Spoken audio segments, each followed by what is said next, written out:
I had a 3-month thing with a guy who was 6 years older than me, but I lied about my age. It was a total online thing. We never even met in person, just talked over voice calls over the phone. His voice was a masterclass in gentle restraint, but when the hours bled into the middle of the night, it would drop into a gravelly resonant register, trembling just a fraction when he called me baby. But I lost my nerve the day I decided to break it off. I blocked and deleted him across every platform. I didn't even leave him a single word of explanation. Months later, the ancient radiator in my apartment practically exploded, turning my bedroom into a swamp. My roommate Piper took one look at the mess and told me to pack a bag. We were crashing at her older brother's condo for a few days. The moment the front door swung open, I found myself staring into a pair of impossibly cold, dark eyes. He was leaning against the entryway wall, wearing a black button-down shirt, with the sleeves rolled up to his forearms. Long architectural fingers loosely held an unlit cigarette. His face was striking pale skin, a sharp, aristocratic brow, and a jawline that looked like it could cut glass. He was too devastatingly handsome to feel real, and entirely brutally cold. He dragged his gaze over me, didn't say a single word, and turned to walk. Up the stairs, Piper leaned in, dropping her voice to a whisper. "Don't mind him. My brother's just like that. Ever since his ex dumped him, out of nowhere. He looks at everyone like they're a tax audit. Plus, he absolutely loathes women who throw themselves at him. Just keep your distance, and you'll be fine." I nodded. What does it have to do with me?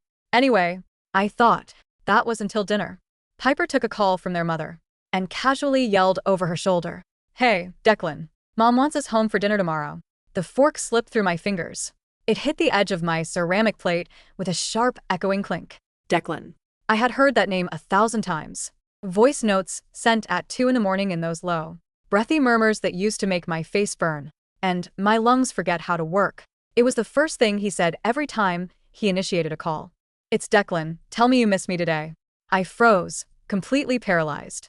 Across the dining table, the man lifted his eyes at the sound of my dropped fork. Those dark eyes swept over me, utterly devoid of warmth, like he was looking at a ghost or worse, a stranger. Beside me, Piper was still rambling. "Oh. By the way, Quinn, my brother's full name is Declan Prescott. It's just the two of us kids in the family. So, just make sure you don't mess up the names when you meet my parents."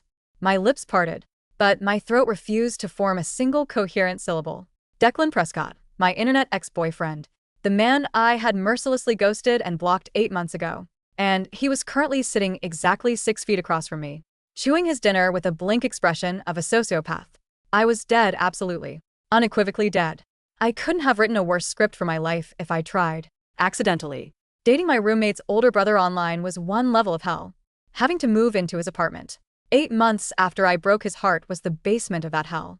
That night, I lay awake in the guest bedroom staring at the ceiling, tossing and turning until the sheets were a tangled mess. All I could see was Declan's face and the memory of his voice. Truthfully, in those 3 months of talking, we hadn't even exchanged photos. He had said there was no rush, that he would wait until I was ready to meet in person. But his voice had been an unfair advantage, deep, crisp, with that slight raspy edge at the end of his sentences. When he talked about his day, he sounded like a late-night radio host. When he whispered those other things, I pulled the duvet over my head, groaning into the dark. Stop thinking about it. Back then, the username I used was Clementine, and I had deliberately pitched my voice a little lower, a little smoother. I told him I was 22, freshly graduated, and working my first corporate job. In reality, I was 19, college sophomore. I had built a house of cards. And when the wind finally picked up, I terrified myself so badly that I just ran. I tried to soothe my racing heart. There's no way he knows. He only knew my fake lowered voice. He didn't know my face, my real name, or even what city I actually lived in. As long as I acted normal, I would survive this. Early the next morning, the jarring sound of the doorbell woke me in the room next door. Piper was still snoring. Softly resigned, I dragged myself out of bed and padded downstairs to open the door. A delivery driver in a uniform stood on the porch, holding 2 massive brown paper bags from a high-end bakery. "Order for Mr. Prescott." I took the bags. I uttered a quick thank you and shut the door. As I turned around, the sound of footsteps on the hardwood stairs made my breath hitch. Declan was walking down, wearing gray sweatpants and a plain white t-shirt. His hair was slightly rumpled, and there was a heavy sleep-tousled lethargy in his eyes. It made him look far less like the approachable Ice King from last night, and entirely too much. Stop. Don't look at him. Your delivery. I set the bags on the kitchen island and immediately pivoted to escape back upstairs. Hold on. His voice stopped me dead in my tracks. My spine locked. The mugs are in the top cabinet. You're too short. I'll get them. Declan walked right past me, the faint scent of cedar wood and clean laundry trailing behind him. He effortlessly swung open the high cabinet door, pulled down 2 ceramic mugs, and held one out to me. Thanks. He didn't look at me again. He just sat down on a bar stool and began unrolling the tops of the bakery bags. Stood there, clutching the empty mug to my chest for an embarrassingly long time. Before I remembered I was supposed to be getting water, my heart was hammering against my ribs.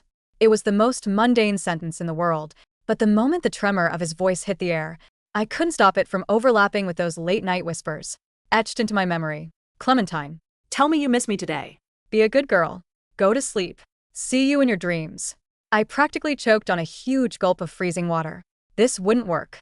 If this kept up, I was going to give myself away. Piper finally dragged herself downstairs. Her hair looked like a bird's nest, but her eyes lit up the second she saw the spread on the island. Declan, what's with the charity? You never order breakfast? Declan was scrolling through his phone, not even bothering to look up. Fridge was empty. Didn't feel like cooking. Piper rolled her eyes, pulled up a stool next to me, and started devouring a croissant. Halfway through, she paused and leaned into my space. Quinn, why is your face so red? The heat's up too high. I ducked my head and aggressively stirred my oatmeal. Piper shrugged it off, her ADHD brain seamlessly pivoting to a new topic. Oh, right. Mom said I have to bring you home for dinner this weekend. She's been dying to meet you. She wants to personally thank you for tutoring me through finals every semester. My spoon hit the bottom of the bowl. Back to the Prescott family home. Didn't that mean even more forced proximity with Declan? She really doesn't have to do that. Don't be silly. My mom is an incredible cook, Piper said, hooking her arm through mine. It's a date. Across the island, Declan sat his phone face down on the marble. He looked at me, his expression as unreadable as ever. What school do you go to? The sudden question nearly made me inhale my oatmeal. Same as Piper. You Chicago English Lit. What year? Sophomore. He gave a slow nod and didn't press further. But I couldn't shake the feeling that the way he was looking at me had shifted. There was a sudden weight to his gaze. Maybe it was just the paranoia talking. After breakfast, Piper dragged me out to the city for some shopping. The moment we stepped out of the condo, I let out a breath I felt like I'd been holding for hours. Was finally safe from the suffocating orbit of Declan Prescott. But halfway through the boutiques on Michigan Avenue, Piper casually dropped a bomb. Did you know my brother actually had an online relationship? Once. My knuckles turned white as I gripped the handles of a clothing rack. Oh, really? Yeah. It was absolutely wild. Piper said, rolling her eyes. You've seen him in real life. He's basically a walking freezer. But when he was talking to this girl, he was obsessed, clingy even. He'd be on the phone with her until 3 or 4 in the morning. And then one day, the bitch just vanished. Didn't even leave a goodbye text. Piper stopped walking and looked at me.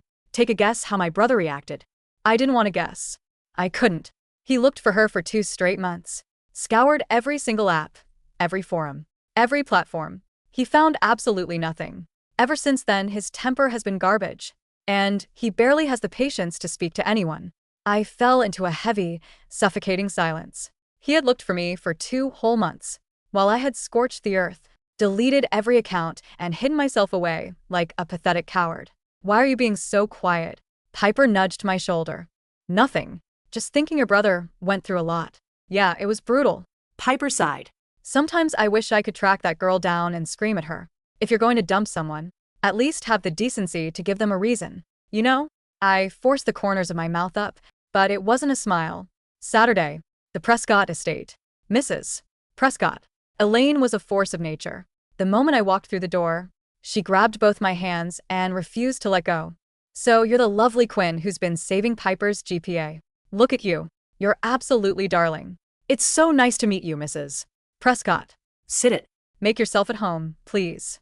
Elaine practically pushed me onto the plush velvet sofa, hovering over me with tea and a barrage of warm questions.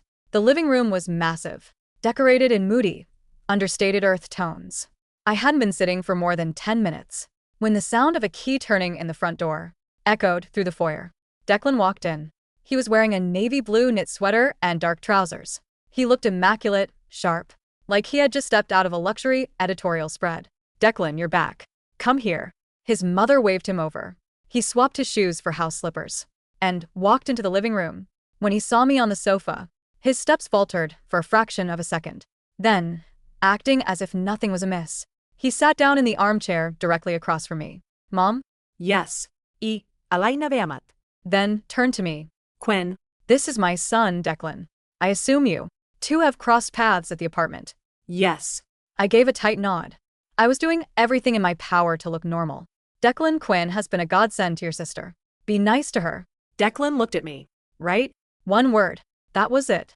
Elaine shook her head in fond exasperation and lowered her voice toward me. "My boy is brilliant at everything except talking. Don't take it personally." Oh. "I won't." Lunch was an extravagant affair. Elaine was an incredible cook. I focused entirely on my plate, using my food as an excuse to completely avoid eye contact with Declan. But halfway through the meal, Elaine casually steered the conversation into a minefield. "Declan, did you end up meeting with the St. James girl, like I asked?" Declan didn't even pause in slicing his steak. "I did and felt nothing." Elaine put her fork down. "Enlighten me then. What exactly do you need to feel something?" Mom. "Let's just eat." "I am worrying about your future. You're 25. Your cousins are already buying houses and having babies, and you, Mom." Declan's voice dropped an octave. "A quiet warning, I'm waiting for someone." The entire dining room went dead silent. Piper sat there with mashed potatoes in her mouth, her eyes practically bulging out of her skull. "Wait, you finally thought out who is she?"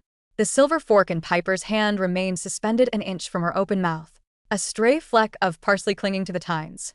"Wait," Piper repeated, her voice pitching up with the unrestrained curiosity of a younger sister who smelled blood in the water. "You finally thought out? Who is she?" When did this happen?" "Declan, you literally haven't brought a girl home since the Obama administration."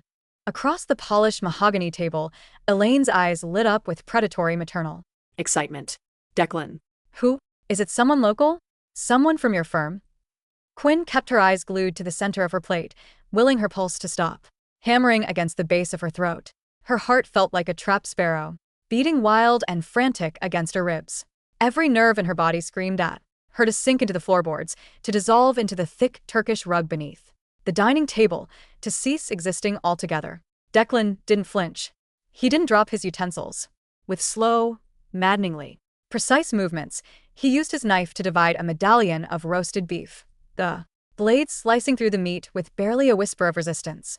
"No one from the firm," Declan said smoothly. His voice had that quiet, low-frequency hum that seemed to vibrate straight into the soles of Quinn's shoes. "And she's not local. Then where's she?" Piper demanded, leaning over the table. "Are you doing long distance? Is that why you've been acting like an absolute terror for 8 months?" Declan set his knife down. The soft clink of stainless steel against porcelain made Quinn's stomach hollow out. "She's taking her time," Declan said. He lifted his wine glass, swirling the dark Cabernet in a slow, deliberate circle. "She made a mistake, got scared and ran. But she's coming around." Quinn felt the blood drain from her face. Her knuckles, under the table, were clamped so hard around the linen napkin that her fingertips were numb. "He's talking about Clementine. He doesn't know. He can't know." "Well," Elaine said, letting out a sharp sigh of mixed relief and skepticism. "At least there's a pulse in there somewhere. But Declan, if a woman ran from you can hardly blame her. You aren't exactly an open book, darling. You treat emotional vulnerability like an SEC violation." "I gave her what she wanted," Declan said, his tone flat, unreadable. "And when she's ready to grow up and talk, I'll be right where she left me." He lifted his eyes. He didn't look at Piper. He didn't look at his mother. His dark, unyielding gaze slid across the centerpiece, a vase of white hydrangeas, and landed square on Quinn. The weight of it pinned her to the back of her chair.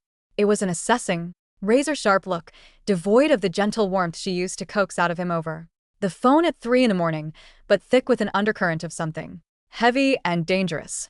It lasted no more than 2 seconds, just long enough for Quinn to feel the air starve in her lungs, before he shifted his attention back to his mother.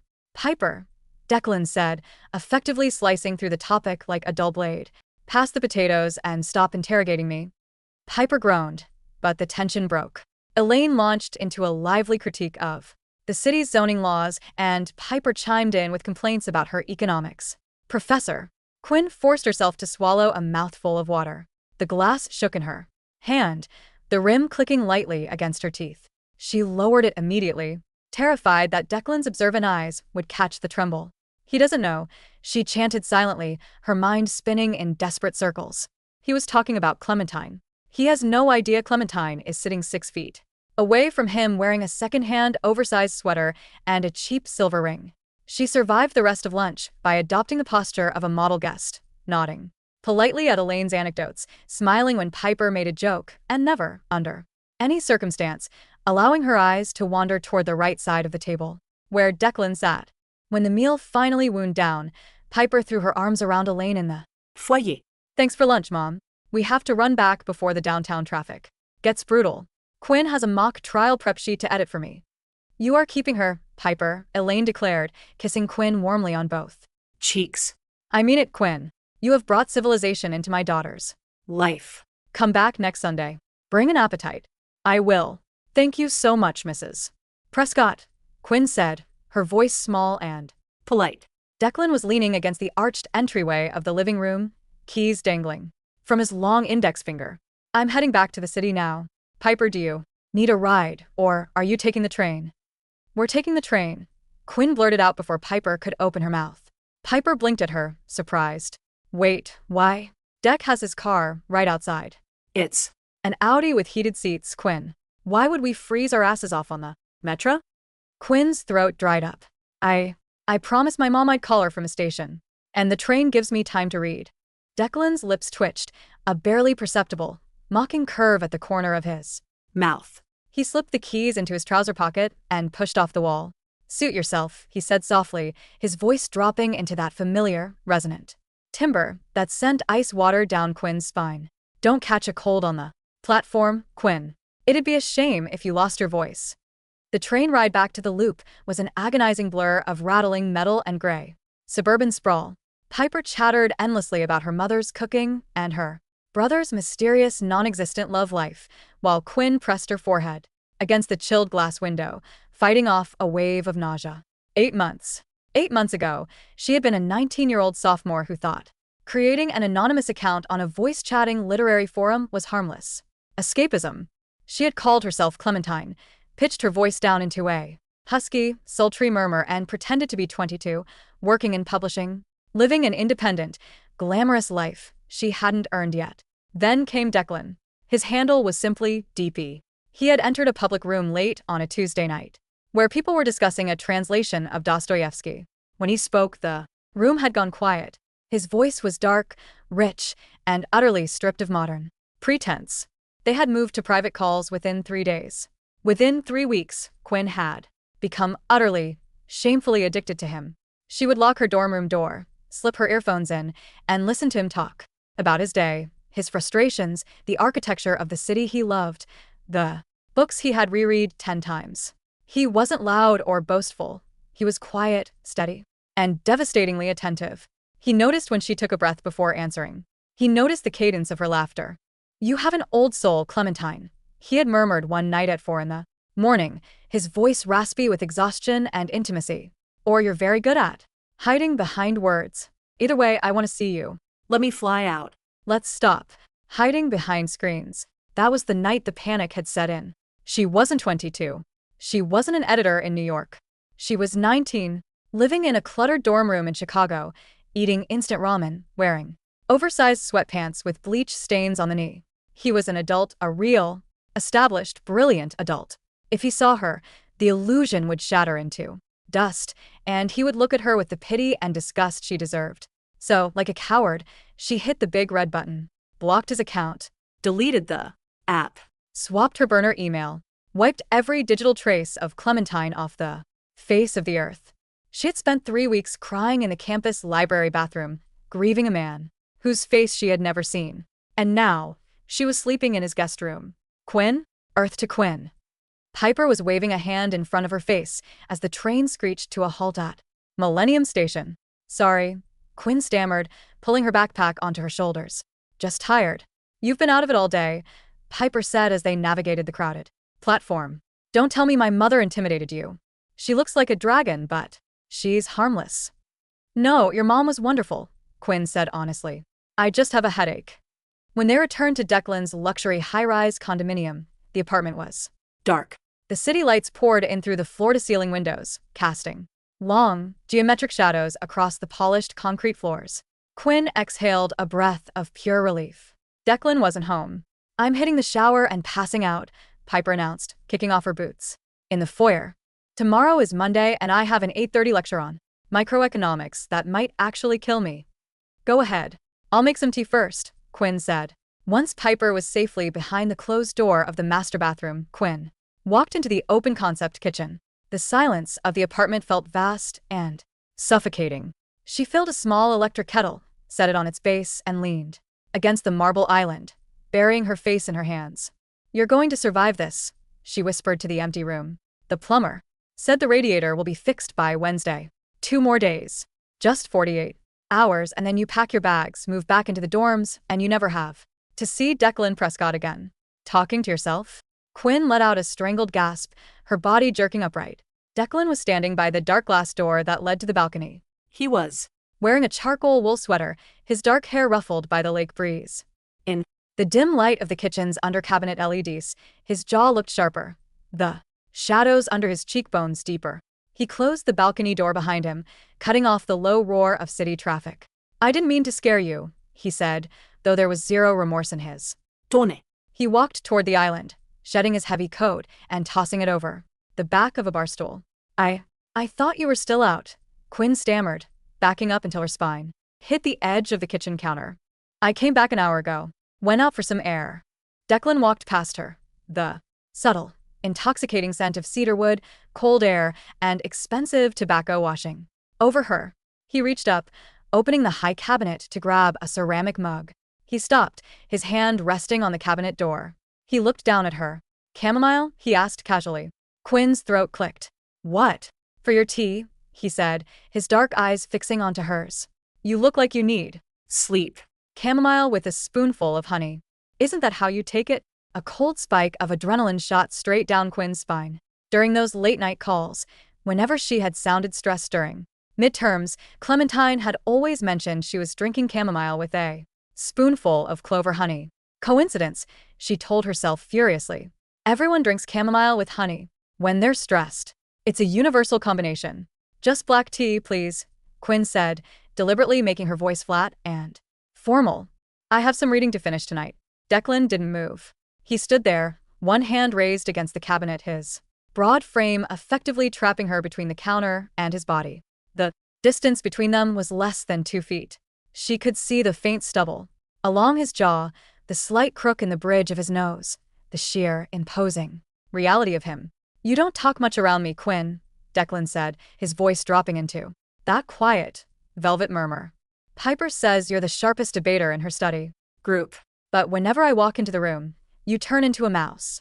I'm just respectful of your space, Quinn said, her heart slamming against her ribs like a sledgehammer. It's your apartment. I'm an unexpected guest. Is that all it is?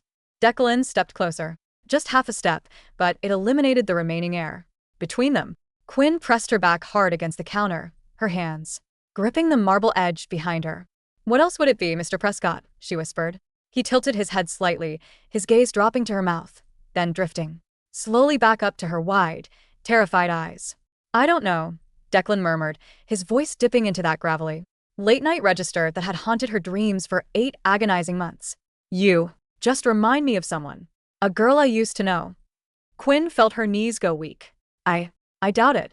I'm from downstate. I don't get out much. No, Declan agreed, his eyes dark and entirely impenetrable. She didn't get out much either. She liked hiding behind closed doors. She liked lying. He reached out. Quinn flinched, bracing herself, but his hand simply brushed past her ear to pluck a box of Earl Grey from the shelf behind her. His knuckles grazed a stray lock of her hair, and the momentary contact felt like a live wire against her skin. He set the tea box on the counter with a soft tap. Drink your tea, Quinn, Declan said softly, stepping back into the shadow of the hallway. Don't stay up too late. It's bad for the heart. The radiator did not get fixed on Wednesday. On Tuesday afternoon, Piper's phone buzzed with a furious text from their landlord. The maintenance crew had found asbestos behind the drywall while replacing the broken pipes. The entire second floor of their apartment building was being sealed off for a mandatory 10-day environmental abatement. 10 days. Piper shrieked, collapsing onto the plush velvet sofa in Declan's living room, throwing a decorative pillow at the ceiling. 10 whole days. Quinn, we're homeless. We're literally refugees. Quinn sat on the opposite armchair with her laptop open, feeling like a condemned prisoner whose execution date had just been moved forward. We can look for a short-term Airbnb, Quinn said immediately, her voice tight. I have some savings from my tutoring stipend. We can find a studio near Hyde Park. Are you insane? Piper sat up, her eyes wide with outrage.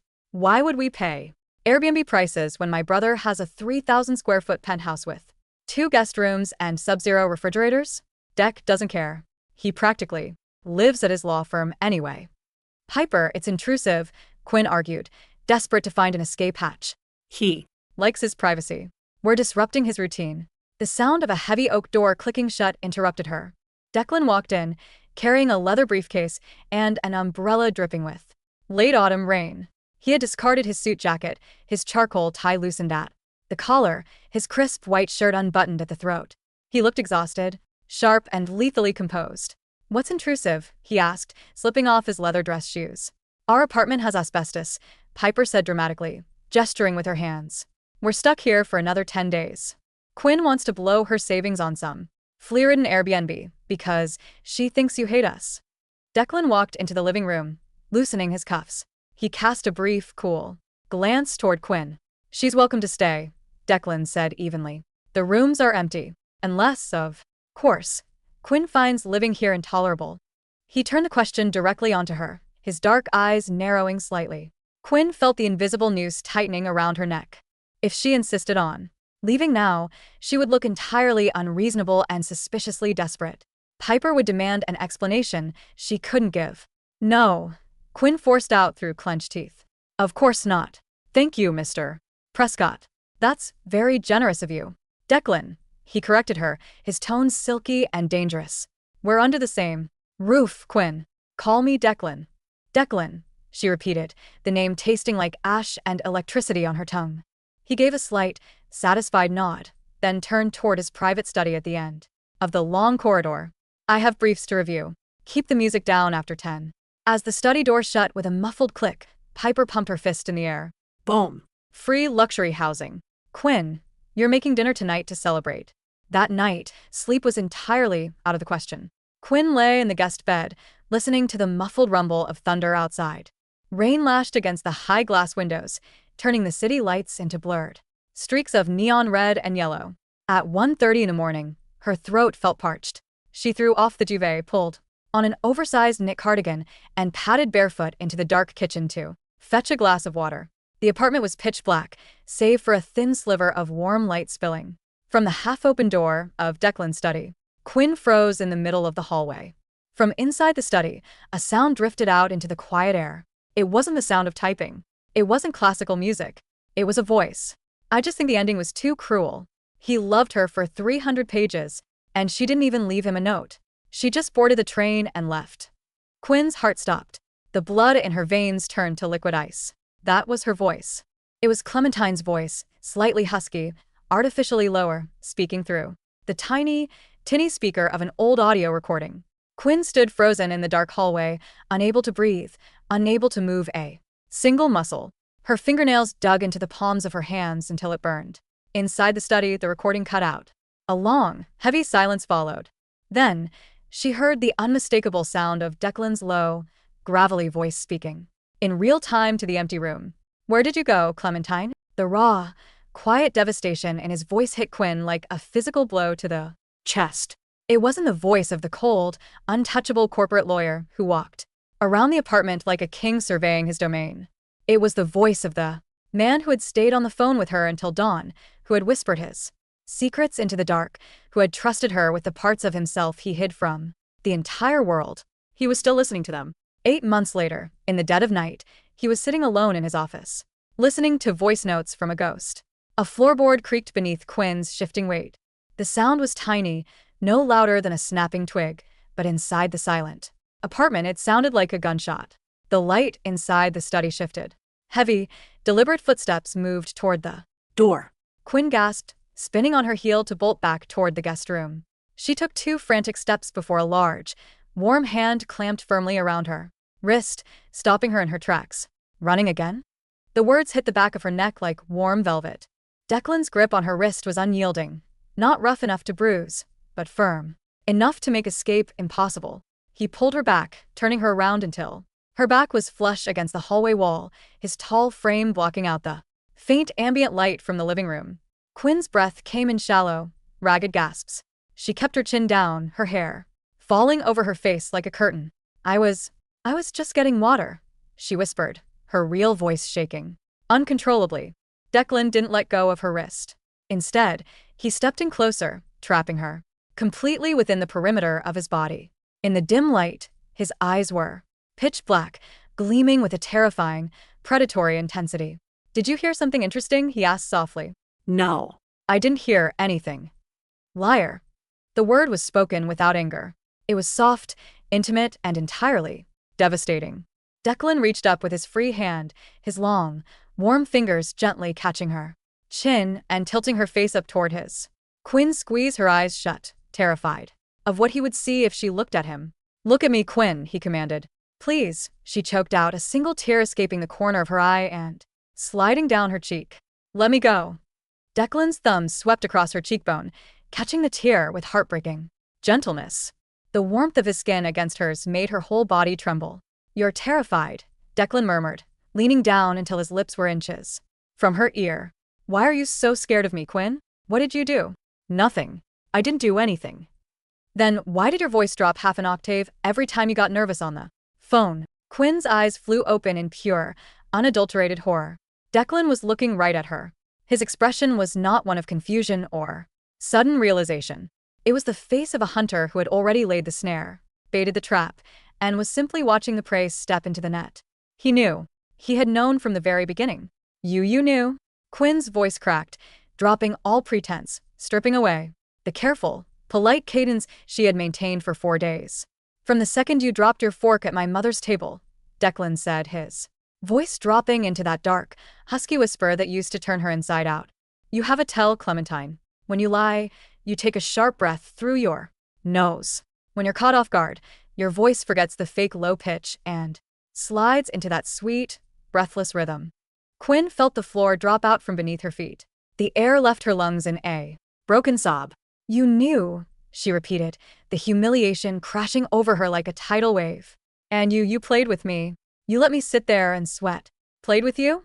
Declan's jaw tightened, the cold restraint in his face suddenly cracking to reveal the raw, burning fury beneath. His grip on her wrist tightened, pinning her hand against the wall beside her head. "You think this is a game?" Declan snarled, his voice dropping to a harsh, trembling whisper.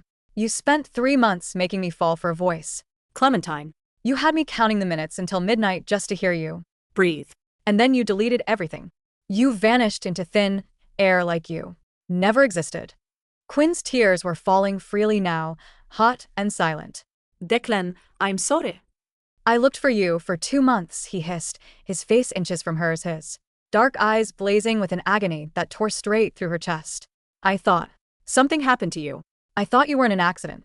I thought you were Dead. I called hospital registries. I hired private investigators with nothing to go on except a fake name and a recorded voice. Do you have any idea what that feels like?" "I was 19, Quinn cried out, the truth tearing out of her throat. "I was 19 years old, Declan. I lied to you." The hallway went dead silent. The rain beat violently against the windows in the distance. Declan stared at her, his chest heaving, his dark eyes searching every inch of her tear-stained face. "I made up a persona because I was lonely," Quinn choked out, her voice breaking into pieces. "I said I was 22 because you sounded so mature, so out of my league. And then it got too real. You wanted to meet and I panicked. I was a stupid, cowardly college kid living in a mess of a dorm, and you were this brilliant, successful man. If you saw me, you would have hated me. So I ran. I Ran because I was terrified of losing what we had, even though I was already losing it by lying. She slumped against the wall, utterly broken, all her defenses stripped away. I'm sorry, she whispered, burying her face against his chest, unable to hold herself up any longer. I'm so sorry, Declan. I never meant to hurt you.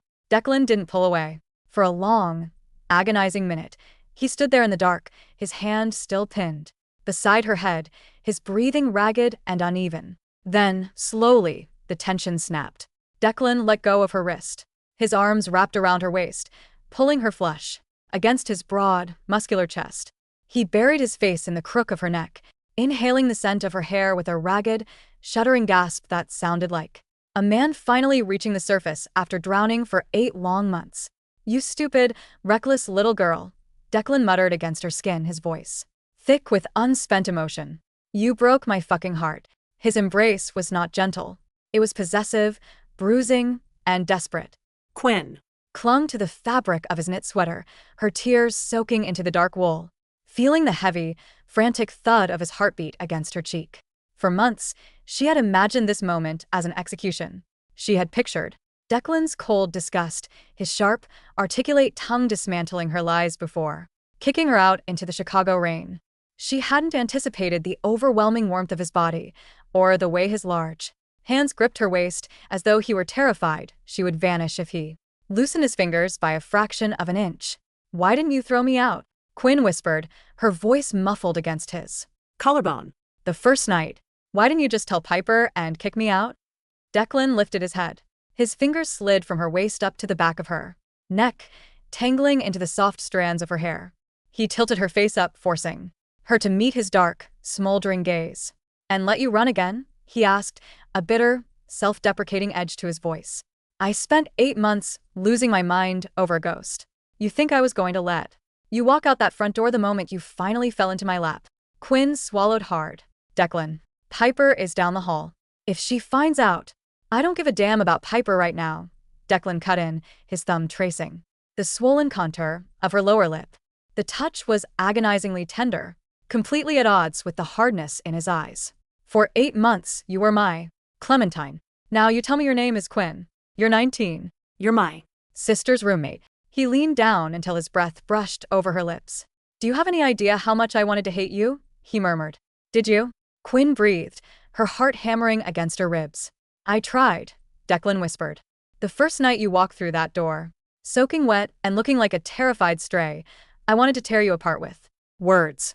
I wanted to make you feel every second of the misery you put me through. His hand slid down to the side of her throat, his fingers measuring the wild, racing flutter of her pulse. And then you spoke, he said, his voice dropping into that dark, hypnotic cadence. You said your delivery and you handed me those pastry bags, and I knew I was ruined all over again. Quinn let out a shaky breath. Declan, we can't do this. It's too messy. You're 25, I'm in college. Piper thinks we're strangers. I don't care about the age, Quinn, he interrupted, his voice dropping an octave, steady and absolute. 22, 19, it makes no difference to me. What mattered was the mind behind the voice. What mattered was the girl who stayed awake until 4 in the morning to read poetry to me because she knew I couldn't sleep. He leaned closer, his forehead resting gently against hers. You owe me 8 months, he stated softly. What? You ran away without giving me a goodbye, Declan said, his dark eyes locking onto hers with absolute, unyielding authority. You owe me an explanation. You owe me your time. And you're not leaving this apartment until I'm satisfied. That sounds like a hostage situation, Quinn said, a faint, nervous smile breaking through her tear-stained face. It is, Declan murmured, the shadow of a genuine smile finally touching the corners of his lips. Consider yourself detained. Before Quinn could formulate another thought, Declan closed the remaining distance between them. His mouth came down on hers with a hungry, devastating precision. It wasn't a tentative first kiss. It was an overwhelming, possessive claiming that stole the oxygen straight from her lungs. His lips were warm, firm, and tasted faintly of dark roast coffee and rain. He kissed her like a man who had been starving for 8 months, his hand moving to the small of her back, pulling her tight against his hips until Quinn felt entirely consumed by him. A soft, helpless whimper escaped her throat, and Declan used the opportunity to deepen the kiss, his tongue brushing against hers, coaxing a response that Quinn was entirely powerless to withhold. She melted against him, her fingers curling into the collar of his shirt, giving herself over to the intoxicating reality that the voice she had loved in the dark was now a living, breathing man holding her against the wall. When he finally pulled back, both of them were breathing hard, their foreheads pressed together in the dim hallway light. "Go to sleep, Clementine," Declan whispered against her lips, his hand lingering on the curve of her cheek. "We have a lot to talk about tomorrow." Waking up the next morning felt surreal. Quinn lay in the guest bed, staring at the ceiling, her lips still tingling from the memory of Declan's mouth. The fear that had choked her for the past week hadn't entirely vanished, but it had mutated into something far more dangerous: anticipation. She dressed in a pair of clean jeans and a soft cream knit sweater, pulling her hair back into a loose clip before creeping out into the hallway. The smell of fresh espresso and sizzling butter filled the apartment. In the kitchen, Piper was sitting at the island in her flannel pajama pants, holding an oversized mug and staring blankly at her laptop screen. Declan was standing in front of the high-end gas range, wearing dark trousers and a charcoal Henley with the sleeves pushed up to his elbows. He was calmly flipping golden brown French toast in a cast-iron skillet. Quinn froze in the doorway. "Declan Prescott is cooking breakfast." "Morning, zombie," Piper muttered without looking up from her screen. Dec lost his mind today. "He's making French toast with brioche bread. I think he's trying to poison us, so he can have his apartment back." Declan turned around, holding a plate of fresh fruit. His eyes swept over Quinn, slow and deliberate. There was no coldness left in his gaze, only a dark, simmering amusement that made the skin on Quinn's neck flush bright pink. "Morning, Quinn," Declan said smoothly. "Coffee's on the counter. Chamomile is in the pantry if you prefer." Piper snorted. "Who drinks chamomile in the morning? Dec, you're so weird." "Sit down, Quinn," Declan said, ignoring his sister entirely. He set the plate of French toast on the island right in front of the empty stool next to Piper, then placed a small glass bowl of clover honey beside it. Quinn swallowed hard, walking over and taking the seat. "Thank you." "Dec," Piper said, tapping her chin with a pen. "Did you hear weird noises in the hallway last night? Around 2 in the morning?" Quinn choked on her first sip of coffee, coughing violently into a paper napkin. Declan didn't miss a beat. He stepped behind Quinn, his large, warm hand coming to rest flat against the center of her back, gently rubbing soothing circles through the knit of her sweater. The touch was ostensibly fraternal and helpful, but his thumb pressed with deliberate, possessive pressure against her spine. "Careful," Declan murmuring into her ear, his voice rich with suppressed laughter. "Don't rush." Quinn's entire face was on fire. She glared down at her plate, praying the floor would open up and swallow her whole. "I didn't hear anything, Piper," Declan answered his sister calmly, his hand lingering on Quinn's back for 3 seconds longer than necessary before retreating. "You were probably dreaming about your midterm." "Maybe," Piper sighed, returning to her laptop. "Anyway, Quinn, we need to leave by noon. We have that literature seminar presentation to prep." "Actually," Declan chimed in, leaning against the counter opposite them, crossing his arms over his chest, "Quinn is coming with me to the loop at 11. Piper's head snapped up. "What? Why?" Quinn looked up at him in sheer panic. What was he doing? Declan took a slow sip of his black coffee, entirely unbothered. "Our firm's pro bono department is looking for an undergraduate research intern for the spring semester. Quinn's academic record is exceptional. I offered to introduce her to the managing partner." Piper's jaw dropped. "Wait, the Prescott Sterling Pro Bono Fellowship? That pays like $30 an hour. Dec, why didn't you offer that to me?" "Because you're a finance major who skips lectures," Declan said deadpan. "And Quinn can actually write a coherent sentence." "Traitor," Piper grumbled, though she immediately nudged Quinn with her elbow, beaming. "Take it, Quinn. He's basically handing you a golden ticket." Quinn stared at Declan, her eyes narrowing slightly. He wasn't introducing her to a partner. He was creating an excuse to get her alone in the city, without Piper. Declan met her gaze across the marble counter, his eyes gleaming with dark triumph. "What do you say, Quinn?" Declan asked, his voice low and smooth. "Are you ready to stop running and start working with me?" Quinn looked at the clover honey on the table, then looked back into the dark. Eyes of the man who had waited 8 months for her. She took a slow, steady breath. Yes, Quinn said, her voice clear, confident, and entirely devoid of fear. I'm Ready. The elevator ride down to the parking garage was a study in sensory overload. The moment the stainless steel doors slid shut, sealing them inside the private car, the polite, professional distance Declan had maintained in front of Piper evaporated. He didn't say a word. He simply reached out, caught Quinn by the waist, and spun her around until her back pressed against the mirrored wall of the elevator. Declan, Quinn gasped, her hands flying to his chest. There are cameras. The building's security feed routes through my private server, Declan murmured, stepping in until every inch of his body was flush against hers. He Leaned down, burying his face in the crook of her neck, inhaling deeply. You Smell like lavender. In my head, you always smelled like old books and rain. A shiver raced down Quinn's spine. You're completely insane. A fellowship? Really? It's a real fellowship, Declan said, his lips grazing the sensitive skin below her ear, making her gasp. And you're qualified for it.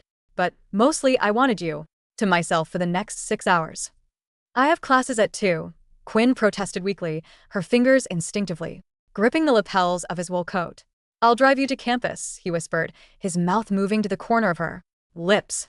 At 1:45, not a minute earlier. When the elevator chimed, signaling their arrival at the underground garage, Declan stepped back, smoothing down his coat with infuriating composure. He held out his hand, his long fingers waiting.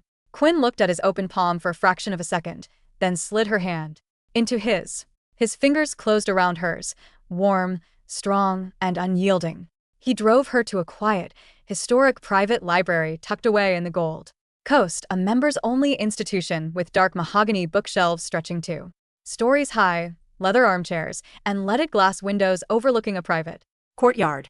Declan led her up a spiral iron staircase to an isolated alcove on the mezzanine level. 2 wingback leather chairs sat in front of a small oak desk, bathed in the soft, dusty sunlight filtering through the high windows. Sit, Declan said softly, slipping off his coat and draping it over the back of A chair. Quinn sat down, watching as he pulled the other chair directly in front of hers. So close their knees brushed together in the narrow space. Declan leaned forward, resting his forearms on his thighs, his dark eyes fixing onto hers with absolute focus. Now, Declan said, his voice dropping into that deep, gravelly register that made the entire world outside this room disappear. Start from the beginning, Clementine. Quinn pulled her bottom lip between her teeth. My name is Quinn Ellis. Quinn Ellis, Declan repeated, testing the syllables, letting them roll over, his tongue like fine wine. Tell me everything, Quinn. No lies. No personas. Just you. And so, she did. For 2 hours, in the quiet sanctuary of the library alcove, Quinn stripped away every mask she had ever worn. She told him about her upbringing in a quiet town in central Illinois, her scholarship to UChicago, the crushing loneliness of her freshman year when she felt like an imposter surrounded by wealthy, brilliant Peers. She told him why she had joined that literary forum, just to find someone who cared about the same obscure Russian translations and forgotten philosophies she loved. And then you joined the room, Quinn said softly, looking down at her hands folded in her lap. You sounded so confident, so sure of who you were. I felt like a little girl pretending to be an adult. I thought if you knew I was 19, you'd hang up and never talk to me again. Declan didn't speak for a long time. He reached across the small gap between them, taking both of her hands into his large, warm palms. He brought her hands to his lips, kissing her knuckles with a reverence that brought a fresh wave of tears to Quinn's eyes. Quinn, Declan said, his voice raw with quiet intensity. I didn't stay on the phone with you until 4 in the morning because I thought you worked in corporate publishing. I stayed on the phone because you understood the parts of my mind that felt entirely isolated from the rest of the world. He leaned closer, his dark eyes searching hers. I'm 25, Declan said softly. I work 60 hours a week in a firm full of sharks who measure human worth by billable hours. My family expects me to marry a girl from a country club and buy a house in Winnetka. The only time in the last 3 years I felt like a human being was when I was listening to you laugh through a pair of cheap headphones. Quinn let out a broken, watery laugh, wiping a stray tear with the back of her sleeve. They weren't cheap. They were $60. They were terrible, Declan whispered, a genuine, breathtaking smile breaking across his face. You kept adjusting the microphone every time you turned a page. You noticed that? I noticed everything, Declan murmured, leaning forward to brush his lips against hers in a slow, lingering kiss that tasted of absolute forgiveness. I'm Never letting you delete me again, Quinn Ellis. I won't, Quinn breathed against his mouth. I promise. The illusion of a peaceful secret, however, rarely survives the chaos of campus life. 10 days later, the asbestos abatement on Quinn and Piper's apartment was finally completed. It was a cold Friday evening in mid-November. The autumn wind off Lake Michigan was biting, carrying the first faint flurries of winter snow. Piper had thrown a small, welcome back to our swamp, gathering in their newly renovated apartment. Half a dozen classmates from UChicago were crowded into the living room, drinking cheap cider from red plastic cups, listening to indie pop playing from a portable Bluetooth speaker. Quinn was in the tiny galley kitchen, refilling a bowl of tortilla chips, when the front door swung open. Declan walked in. He was wearing a black cashmere overcoat over a dark suit, looking impossibly sharp and entirely out of place in a messy college apartment full of 20-year-olds in hoodies. The chatter in the living room dipped noticeably. Deck. Piper yelled, stumbling over from the sofa with a plastic cup in hand. What are you doing here? Did Mom send you to check on us? You left your laptop charger at my condo, Declan said smoothly, handing a small leather pouch to his sister. His eyes, however, immediately drifted past Piper's shoulder, locking straight onto Quinn in the kitchen. For the past week, they had existed in a state of electric, secret intimacy. Late-night voice notes had resumed, but now they were accompanied by stolen kisses in his car, long dinners in private booths at secluded Italian restaurants, and a mutual understanding that was growing deeper with every passing day. But they hadn't told Piper. Quinn had begged for time. She wanted to figure out how to explain the bizarre, tangled web of lies without alienating her best friend. Thanks, Deck, Piper said, taking the pouch. Stay for a drink. Quinn made some spiced cider. It's actually drinkable. I have a dinner meeting in 30 minutes, Declan said, his voice calm, but his gaze remained locked on Quinn as she stepped out of the kitchen with the bowl of chips. Quinn walked over, offering a polite, neutral smile for the benefit of the room. Thanks for bringing the charger, Declan. Declan looked down at her. For a second, Quinn thought he would play along. She thought he would give that formal, distant nod and walk out the door. Instead, Declan's eyes softened with a look of pure, unapologetic possession. He reached out, his long fingers gently catching a stray lock of her hair and tucking it behind her ear. His thumb lightly grazed the curve of her jaw. A gesture so natural, so breathtakingly intimate, that the entire living room went completely silent. Piper froze. The plastic cup in Piper's hand tilted, spilling cider onto the rug. Wait, Piper said, her voice dropping all its drunken cheer, replaced by sharp, piercing realization. Wait. What was that? Quinn's heart slammed into her throat. Piper. Piper looked from Declan's relaxed, unrepentant face to Quinn's flushed, terrified expression. Her eyes widened to the size of saucers. The girl, Piper gasped, her fingers shaking as she pointed between the two of them. The online girl. The one who disappeared. The one who liked chamomile tea and classical literature. Piper dropped her cup entirely. Quinn is Clementine? The room erupted into chaos. Two of their classmates gasped, while another guy in the corner yelled, Who the hell is Clementine? Piper, please let me explain, Quinn stammered, stepping forward, her hands raised in supplication. It's not what you think. Well, it is what you think, but I didn't know he was your brother, and you, Piper shrieked, turning on Declan with absolute fury. You absolute monster. You've been terrorizing this poor girl in your penthouse for 2 weeks. Did you know who she was? Declan didn't even blink. He calmly reached out, wrapped an arm around Quinn's waist, and pulled her flush against his side in front of every single person in the room. I knew, Declan said evenly. And she's not a poor girl. She's my girlfriend. Now stop screaming at her before you ruin your own party. Piper stared at them, her mouth opening and closing like a fish out of water. Then, unexpectedly, Piper let out a wild, hysterical shriek of pure laughter, collapsing backward onto the sofa. I knew it, Piper yelled at the ceiling. I knew my brother was a freak. Mom is going to lose her absolute mind. 2 weeks later, the Chicago winter had set in with full force. The city was blanketed in a thick layer of pristine white snow, the streetlights. Along Lakeshore Drive glowing like soft amber halos in the falling dusk. Inside Declan's penthouse, the lights were dimmed. The gas fireplace in the living room crackled with a warm, steady glow, casting long, dancing shadows across the hardwood floors. Quinn sat curled up in the corner of the oversized sofa, a thick wool blanket draped over her lap, a mug of chamomile tea with clover honey resting on the glass coffee table in front of her. Her laptop was closed. Her exams were finished. The pro bono fellowship had been finalized, and for the first time in 6 months, her mind felt entirely at peace. the heavy glass balcony door clicked shut. Declan walked into the living room, shedding his snow-dusted coat. He was Wearing a soft cream knit sweater and dark trousers, his dark hair slightly ruffled by the winter wind.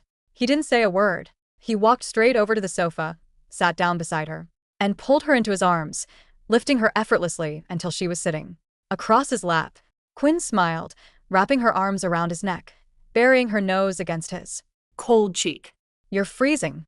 Warm me up," Declan murmured, his arms tightening around her waist, his face burying into the curve of her neck. He inhaled deeply, the tension of a 12-hour workday melting out of his broad shoulders the moment he felt her against him. "Elaine called today," Quinn said softly, her fingers running through the soft hair at the nape of his neck. Declan groaned quietly. "What did my mother want?" "She wanted to know if I preferred roast duck or beef tenderloin for Christmas dinner," Quinn whispered, a teasing smile playing on her lips. She said if you "Don't bring me home for the holidays, she's taking you out of the will."